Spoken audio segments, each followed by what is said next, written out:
నేను అందుకే దీనికి పర్మనెంట్ సొల్యూషన్ ఏంటంటే, యా ప్లీజ్. నేను వెళ్ళి స్కూల్స్లో ప్రతి స్టూడెంట్కి నేను చెప్పలేను మేడం. కరెక్ట్. అంతమందికి రీచ్ కాలేను, అది పాసిబిలిటీ కూడా తక్కువ ఉంటుంది.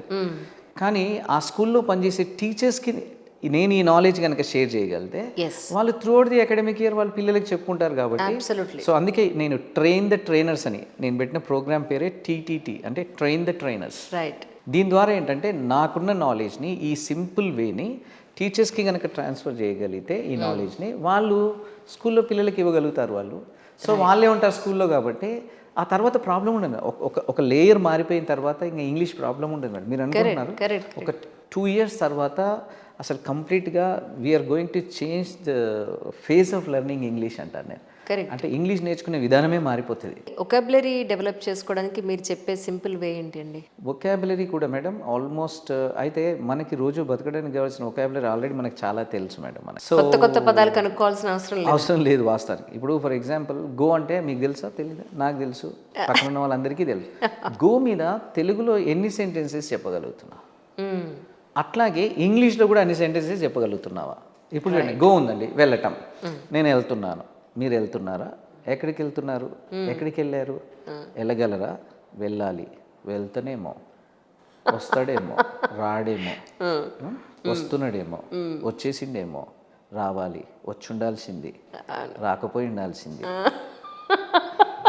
ఇట్లా ఎన్ని చెప్తామంటే తెలుగు మన మదర్ టంగ్ కాబట్టి మనం ఒక 100 కాదు, 200 కాదు, 300 కూడా చెప్పగలుగుతాం. సబ్జెక్ట్ మారుస్తాం, అతను తీసేసి ఆమె, నేను, మీరు, నేను, వాళ్ళు, ఎన్నో చెప్పగలుగుతాం. మరి ఇంగ్లీష్లో కూడా నేను అన్ని సెంటెన్సెస్ చెప్పగలను. I can go, I may go, I may not go, you should go, I'm going, are you going, where did you go yesterday, why did you not go yesterday, did you go to office yesterday, I will go tomorrow, I go to gym every day.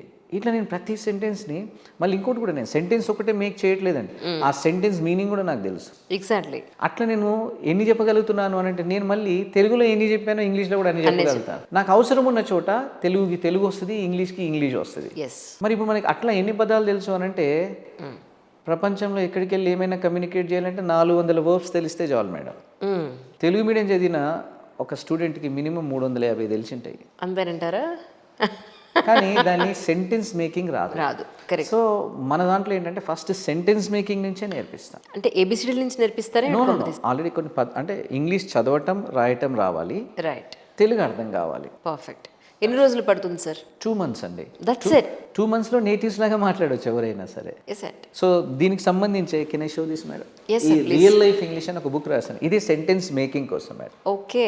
Sentence making కోసం అంటే ఈ బుక్లో ఇంగ్లీష్లో మీరు ఏ sentence అయినా తీసుకురండి, ఈ బుక్లో ఉన్న స్ట్రక్చర్స్లో ఫిట్ అయిపోతుంది. ఆ స్ట్రక్చర్స్ని ఎప్పుడు ఎలా ఎక్కడ వాడాలి అనేది ఈ బుక్లో డీటెయిల్గా ఎక్స్ప్లెయిన్ చేశాం. రైట్. రియల్ లైఫ్ ఇంగ్లీష్లో. అండ్ ఇంకొకటి చిన్న బుక్ కూడా రాసాను, ఇది స్పోకెన్ ఇంగ్లీష్ అని. దీంట్లో ఏంటంటే కొలొకేషన్స్ ఉంటాయండి. ఇప్పుడు మీరు అన్నారు చూడండి, కొలొకేషన్స్ అంటే ఏంటి అని అంటే మనకి ఒక లెవెల్ వరకు స్ట్రక్చర్స్ అన్నీ నేర్చుకుంటాం. అవును, ఒక లెవెల్ వరకు స్ట్రక్చర్స్ అన్నీ నేర్చుకుంటాం. ఫర్ ఎగ్జాంపుల్ మేడం, ఇక్కడ రాకు అంటే మీకు తెలుసు, నాకు తెలుసు, డోంట్ కమ్ హియర్ అంటాం. అక్కడ వెళ్ళకు అంటే డోంట్ గో దేర్ అంటాం. నాతో మాట్లాడుకు అంటే డోంట్ టాక్ టు మీ అంటాం. నన్ను డిస్టర్బ్ చేయకంటే డోంట్ డిస్టర్బ్ మీ అంటాం. డ్రెస్ మురికి వేసుకోకు అని అలా. ఇది రోజు మాట్లాడతాం. మళ్ళీ డోంట్ వచ్చి తర్వాత ఆగిపోతాం, ఆ పదం తెలియదు. గెట్ డర్టీ అనే వర్బ్ వాడతారు. Don't get your dress dirty అంటారు. పొద్దున స్నానం చేసేటప్పుడు పిల్లోడికి తల తడుపుకోకరా అంటాం. డోంట్ అని ఆగిపోతాను చూడండి. Don't get your hair wet అంటారు. ఈ గెట్ వెట్ అనేది తెలియదు. కొన్ని ఇలాంటి పదాలు తెలియదు. ఇంగ్లీష్ వాళ్ళు కొన్ని సిచ్యువేషన్స్ చెప్పడానికి తెలుగు నుంచి ఇంగ్లీష్ ట్రాన్స్లేషన్ చేస్తే సరిపోదు కాబట్టి దీంట్లో 23 సిచ్యువేషన్స్ తీసుకొని 1100 సెంటెన్సెస్ రాశారు మేడం. చిన్న బుక్కే కానీ 1100 సెంటెన్సెస్ ఉంటాయి దీంట్లో. అంటే ఒక్కొక్క సిచ్యువేషన్, అంటే ఫోన్లో మాట్లాడేటప్పుడు వచ్చే సందర్భంలో సెంటెన్సెస్, హాస్పిటల్ హెల్త్ గురించి మాట్లాడేటప్పుడు. అయితే టీచర్స్కి ట్రైనింగ్ స్టార్ట్ చేసిన తర్వాత దీంట్లో ఫస్ట్ చాప్టర్ నేను ఒకటి యాడ్ చేశాను మేడం, టీచర్స్ మరియు స్టూడెంట్స్ అని. ఓకే. టీచర్స్ అడిగారు కాబట్టి చేశాం. వాళ్ళకి ఫస్ట్ సెంటెన్స్ మేకింగ్ అన్ని చెప్పిన తర్వాత వాళ్ళకి ఈజీ ఉండడం కోసం ఈ 147 సెంటెన్సెస్ వచ్చాయి మేడం, బాగా థింక్ చేసి రాస్తే. ఒక టీచర్ జీవిత కాలంలో 80% ఈ 147 సెంటెన్స్ని క్లాస్లో మాట్లాడతారు. అర్థమవుతుందా? హోంవర్క్ చేసినవా? హోంవర్క్ చేయని వాళ్ళు చేతులు ఎత్తండి, హోంవర్క్ చేసిన వాళ్ళు చేతులు ఎత్తండి, వెనకొళ్ళకి వినబడుతుందా, వెనకొళ్ళకి కనబడుతుందా, అర్థం కాని మళ్ళీ క్వశ్చన్ అడిగా, దిక్కులు చూడకు, నిన్ను అడిగేదాకా ఆగు, నేను నిన్ను అడగలేదుగా, నువ్వు ఎందుకు ఆన్సర్ చేస్తున్నావు, నువ్వు నిన్ను ఏం చేసినావు, ఇయే కదండి మాట్లాడేది. సో కాబట్టి 147 సెంటెన్సెస్ అండి, దట్స్ ఇట్. ఈ 147 సెంటెన్సెస్ క్లాస్లో అప్లై చేస్తే కార్పొరేట్ స్కూల్స్ కంటే ధీటుగా మన గవర్నమెంట్ స్కూల్ పిల్లలు పిల్లలు మాట్లాడగలుగుతారండి. మీరు చూడండి, నేను నా లోపల పెట్టుకున్న గోల్ ఏంటంటే తెలంగాణ గవర్నమెంట్ స్కూల్స్లో చదివే పిల్లోడు మాట్లాడే ఇంగ్లీష్ని చూసి గుర్తుపట్టాలండి. Yeah, this guy is from Telangana government school అని నేను ఆ గోల్ పెట్టుకొని వర్క్ చేస్తున్నాను మేడం. వాడు మాట్లాడే ఎక్సలెంట్ ఇంగ్లీష్ చూసి చెప్పాలి, ఆహా ఇంతకుముందు అనేవాళ్ళు కదండి, మీరు కేరళనా, కేరళ టీచర్స్తో మీరు ట్రైన్ అయ్యారా, ఇలా మాట్లాడేవాళ్ళు కదా. కాదండి, మీరు ఒక 2 years చూడండి, అన్ని సపోర్ట్ చేసినా చేయకపోయినా దీన్ని మాత్రం నేను ఆపను, ఖచ్చితంగా చేస్తాను. అయితే ఏ స్థితికి తీసుకెళ్తాను అని అంటే, ఆ స్టూడెంట్ ఇంగ్లీష్ మాట్లాడితే అబ్బా ఇంత ఎక్సలెంట్ ఇంగ్లీష్ మాట్లాడుతున్నాడు, వీడు తెలంగాణ గవర్నమెంట్ స్కూల్ నుంచి వచ్చి ఉండాలి, ఆ స్థాయికి తీసుకెళ్తా. అయ్యో, మీకు తెలుసా రేవంత్ రెడ్డి గారు సీఎం అయిన తర్వాత వెంటనే నేషనల్ ఛానల్ ఒకటి ఎంట్రీ తీసుకుంది. ఎస్ ఎస్, ఐ థింక్ మీరు కూడా చూసే ఉంటారు. చూశాను. ఎంత దారుణం అంటే బాధ అనిపించింది. అంటే భాష రాకపోవడం తప్పు కాదు, తెలియకపోవడం తప్పు కాదు, కానీ ఒక సీఎం అయిన వ్యక్తి వాళ్ళు అడిగిన క్వశ్చన్ కూడా అర్థం కాకుండా ఆన్సర్ చెప్పారు అనేది చాలా ట్రోల్ అయిపోయింది, చాలా ట్రోల్ అయింది. సో నాకు అనిపిస్తుంది ఏంటంటే, నిజానికి ఇలాంటి గవర్నమెంట్స్ కనుక పట్టించుకుంటే కమింగ్ ఫ్యూచర్లో మన నెక్స్ట్ జనరేషన్స్కి అలాంటి ఇబ్బందులు లేకుండా ఉంటాయి. 100% మేడం. మనం పడ్డ ఇబ్బంది వేరే వాళ్ళు పడకూడదు. నా తప్పన అదే, మనం ఊర్లలో చదువుకున్నాం, సిటీకి వచ్చినప్పుడు ఎన్ని ఇబ్బందులు పడ్డాం. అవును. సో కాబట్టి మనం పడ్డ ఇబ్బందులు నెక్స్ట్ జనరేషన్ పడకూడదు అనేది కదా మన తప్పన. సో కాబట్టి దీన్ని మీ ద్వారా కూడా నేను ఏంటంటే, ఇది ఎక్కువ మందికి తెలియాలి, ఎందుకంటే మీ ఛానల్ కూడా చాలా famous madam, I know very well. So కాబట్టి ఏంటంటే, మీరు సార్ ఇట్లా ఇంటర్వ్యూ ఉంటుంది మన దాంట్లో అన్నప్పుడు ఐ ఫెల్ట్ వెరీ హ్యాపీ. ఎందుకు అని అంటే, అరే అంజలి గారు సిగ్నేచర్ స్టూడియో నుంచి మనకు కాల్ చేసి, అంటే ఇది ఎక్కువ మంది చూడడానికి, మేడం కూడా ఎక్కువ మంది సెలబ్రిటీస్ని బాగా ఇంటర్వ్యూ చేస్తూ ఉంటారు. సో ఏ ఒక్క సెలబ్రిటీ చూసినా, లేకపోతే ఏ ఒక్క కరెక్ట్ అంటే కీ పర్సన్ అంటే ఆ డిపార్ట్మెంట్ సంబంధించిన వాళ్ళు కానీ ఎవరైనా చూస్తే, అరే అవునా ఇంత నడుస్తుంది కదా, దీన్ని మనం ముందుకు ఎందుకంటే గవర్నమెంట్లో ఉన్నవాళ్ళు మనం ఇంత కష్టపడాలి, కానీ మనం ఇంతమంది 10 మంది దగ్గరికి వెళ్ళి పర్మిషన్ తీసుకోవాలి. కానీ ఇప్పుడు మీరే అన్నారు, సీఎం రేవంత్ రెడ్డి గారు ఉన్నారన్న, అవునా ఇది బాగుందా, టీచర్స్ అందరూ బాగా సాటిస్ఫై అవుతున్నా, చలో దీన్ని పెట్టండి అంటే ఒక మాటలో అయిపోతుంది. That's it. అంటే ఒక జనరేషన్ సెట్ అయిపోతాయండి.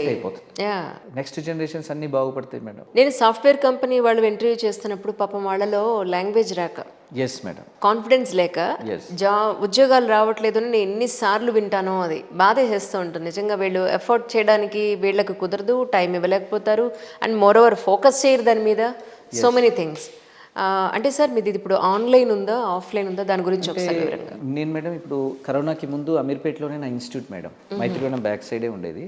ఓకే. సో కరోనా టైం నుంచి ఏం చేసామంటే అన్ని ఆన్లైన్ క్లాసెస్ చేసాం. అప్పటి నుంచి ఏంటంటే ఇప్పటి వరకు కూడా ఆన్లైనే రన్ చేస్తున్నాం. టీచర్స్కి కూడా రోజు ఆన్లైన్లోనే ఇస్తున్నాం స్కూల్ అవర్స్ తర్వాత. అయితే నా పర్సనల్ క్లాసెస్ ఈ పేమెంట్ అంటే ఎవరైనా అంటే టీచర్స్ కాని వాళ్ళు ఎవరైనా వేరే వాళ్ళు ఉంటారు కదా, జనరల్ పబ్లిక్ వాళ్ళ కోసం ఏంటంటే ఆన్లైన్లోనే క్లాసెస్ కండక్ట్ చేస్తున్నాము. సో జూమ్ ద్వారా క్లాసెస్ కండక్ట్ చేస్తాం. 2 months ట్రైనింగ్ ఇస్తాం మేడం. ఎవ్రీడే ఉంటుందా సార్? ఎవ్రీడే 1 hour ఉంటుంది, మండే టు ఫ్రైడే ఉంటుంది మేడం క్లాసెస్ వీళ్ళకి. సో డైలీ 1 hour ఉంటుంది. 50 daysలో కోర్స్ కంప్లీట్ అయిపోతుంది. 100% తెలుగు మాట్లాడినట్టు ఇంగ్లీష్ మాట్లాడగలుగుతారు మేడం. అయితే డౌట్స్ ఆన్లైన్లో వాళ్ళు మళ్ళీ ఎక్స్ప్రెస్ చేయొచ్చా? ఇప్పుడు మీరు నేను ఎలా మాట్లాడుతున్నామో ఆన్లైన్ క్లాస్లో అందరూ అన్మ్యూట్లోనే ఉంటారు. సేమ్ ఫిజికల్ క్లాస్ ఒక 50 మందికి ఎలా చెప్తామో, సో ఇది కూడా సేమ్ అలాగే ఉంటుంది. వాళ్ళకి ఏ డౌట్ ఉన్నా కూడా అడగడము, నేను చెప్తూ ఉండడం, సేమ్ ఇంటరాక్షన్ ఉంటుంది. సో చక్కగా వాళ్ళకి ఫిజికల్ క్లాస్. ఇంకా దీని ద్వారా బెనిఫిట్ ఏంటంటే, మేము ఫీజు తక్కువ ఛార్జ్ చేస్తున్నాం ఇప్పుడు, ఎందుకంటే మాకు ఎక్స్పెండిచర్ లేదు, మేము రెంట్ పే చేయాల్సిన అవసరం లేదు, మేము తిరగాల్సిన అవసరం లేదు. వాళ్ళకు కూడా ఏంటంటే టైం సేవ్ అవుతుంది మేడం. ఇంతకుముందు నేను అమీర్పేటలో ఇన్స్టిట్యూట్ ఉన్నప్పుడు అమీర్పేట్ సరౌండింగ్స్ వాళ్ళు మాత్రమే వచ్చేది. నేను ఆన్లైన్ పెట్టిన తర్వాత ఇప్పుడు నా ఈవినింగ్ బ్యాచెస్లో ఆస్ట్రేలియా నుంచి ఉన్నారు, యూఎస్ఏ నుంచి ఉన్నారు, దుబాయ్ నుంచి ఉన్నారు, మరి ఏపీ తెలంగాణలో ప్రతి జిల్లాల నుంచి ఉంటారు నాకు. సో ఇది చాలా అంటే కంఫర్టబుల్గా ఉంది కాబట్టి ఇంకా నాకు ఇదే బెస్ట్ అనిపించి ఇదే కంటిన్యూ చేస్తున్నాను నేను. Even physical classes we're not at all conduct చేయట్లేదు. సో ఆన్లైన్లోనే కండక్ట్ చేస్తున్నాం మేడం. రైట్. సో ఇక్కడే కాదు, మన తెలుగు రాష్ట్రాల్లో లేదంటే ఇతర భాషా రాష్ట్రాల్లో కూడా, ఇతర రాష్ట్రాల్లో కూడా లాంగ్వేజ్ రాని వాళ్ళు ఖచ్చితంగా మీకు కాంటాక్ట్ అవ్వచ్చు. వాళ్ళ కెరీర్ని చాలా, వాళ్ళ లైఫ్ని అందంగా అద్భుతంగా తీర్చిదిద్దుకోవచ్చు. 100% అన్డౌటెడ్లీ. ఈ సందర్భంగా మీరు గవర్నమెంట్కి కానీ, లాంగ్వేజ్ నేర్చుకునే వాళ్ళకి, నేర్చుకోవాలి అనుకున్న వాళ్ళకి కానీ, పేరెంట్స్కి కానీ, టీచర్స్కి కానీ సొసైటీకి మీరు ఏం చెప్పదలుచుకున్నారంటే ఏమంటారు? నేను ఒకటే అండి, ఆ, ఇంగ్లీష్ రాక చాలామంది చాలా చాలా ఆపర్చునిటీస్ని కోల్పోయిన, అంటే they have loss many opportunities. English అనేది పెద్ద విషయం కాదు వాస్తవానికి. ఇన్ని రోజులు మనకి ఇంగ్లీష్ అనేది ఏంటంటే ఇది ఎలా నేర్చుకోవాలి అని తెలియక మనం ఇబ్బంది పడ్డ రోజులు ఉన్నాయి. కానీ మన మెథడాలజీ ద్వారా ఏంటంటే ఎవరైనా సరే తెలుగు తెలిసి ఇంగ్లీష్ చదవటం రాయటం తెలిస్తే 2 monthsలో నేటివ్స్ లాగా మాట్లాడవచ్చు. మమ్మల్ని మీరు కాంటాక్ట్ చేయొచ్చు. Will to can institute of English. So English అనేది ఇట్స్ జస్ట్ ఎ లాంగ్వేజ్ అండి. చాలా సింపుల్గా నేర్చుకోవచ్చు. మా మొదటి క్లాస్ విన్న రోజే మీకు ఏమర్థమవుతుంది అని అంటే తెలుగు కంటే ఇంగ్లీష్ భాషనే ఈజీ అన్న విషయం ఎవరికైనా అర్థమైపోతుంది. సో కాబట్టి ఇంగ్లీష్ గురించి ఎవరూ వరీ కావాల్సిన అవసరం లేదు. సో కాబట్టి గవర్నమెంట్ కూడా నా రిక్వెస్ట్ ఏంటంటే, పర్సనల్ రిక్వెస్ట్, ఇప్పటివరకు తెలంగాణలో కంప్లీట్ చేసాం ఆల్మోస్ట్ 30 డిస్ట్రిక్ట్స్. ఇప్పుడు 33 డిస్ట్రిక్ట్స్ రన్ అవుతున్నాయి. దీన్ని అఫీషియల్ ప్రోగ్రామ్ కనుక చేయగలిగితే దీన్ని ఇంకా బెస్ట్గా ముందుకు తీసుకెళ్తాను. అట్లాగే ఏపీలో కూడా మన స్టూడెంట్స్ చాలామంది ప్రయత్నం చేస్తున్నారు మేడం. మీ మెథడాలజీ చాలా ఈజీగా ఉంది సార్, మీరు తెలంగాణ ఇచ్చారు కదా, మరి ఏపీ కూడా ఇవ్వండి అని అంటే వాళ్ళు కూడా ప్రయత్నాలు చేస్తున్నారు. ఏపీ గవర్నమెంట్ కూడా మాకు సహకరిస్తే ఏపీలో కూడా ఎలాంటి అమౌంట్ తీసుకోకుండా, డబ్బులు తీసుకోకుండా ఫ్రీగా క్లాసెస్ చెప్పడానికి నేను సిద్ధంగా ఉన్నాను. నాకేంటంటే నా లైఫ్ అంబిషన్ తెలుగు వాళ్ళందరికీ ఇంగ్లీష్ నేర్పించిన ఒక సాటిస్ఫాక్షన్ నాకు ఉంటుంది.